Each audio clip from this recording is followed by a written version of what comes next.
Ti najprej iskrene čestitke že ob naslednjem mandatu, seveda župana občine Radovljice. Počutje verjetno odlično danes sploh na ta čudovit praznik, občinski praznik? Ja, res je, no, jaz lahko sam izražam veliko veselje, ker je dvorana premajhna, torej imajo naše občanke in občani velik odnos do praznika in sem zelo vesel, no, da je tako.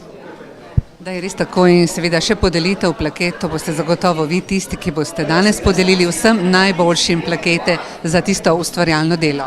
Ja, res je, no, ampak tukaj bi izpostavil, po dolgih letih bomo danes podelili začasnega občana, gospodu Egidiju Gašperšiču, in pa seveda tudi plakete in pa pečate vsem tistim, ki zelo veliko prispevajo k prepoznavnosti naše občine, pa da je življenje lepše in boljše. Vi ste danes dobili tudi plaketo in to Linhartovo, več boste povedali sami. No, bom rekel takole, da vsi tisti, ki so zvedeli, da jo prej meni so rekli, da sem jo zaslužil, pa da je že zadnji čas. Vi ste pa res kot ena taka umetniška, slikarska duša in tako naprej. Ja, hvala, pa lep pozdrav v mojem imenu.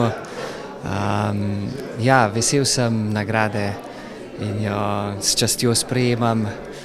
Nenazadnje mi je to en dokaz, da sem na pravi poti, da so bile v preteklosti prave odločitve, pa ena zaveza mi narekuje, da delam dobro še naprej. Seveda pa na tak poti nisi nikoli sam.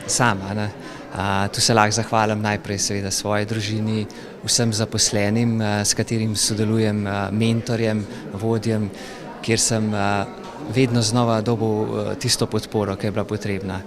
In zdi se mi, da so pomembne ravno te poti, podpore pri samem ustvarjanju.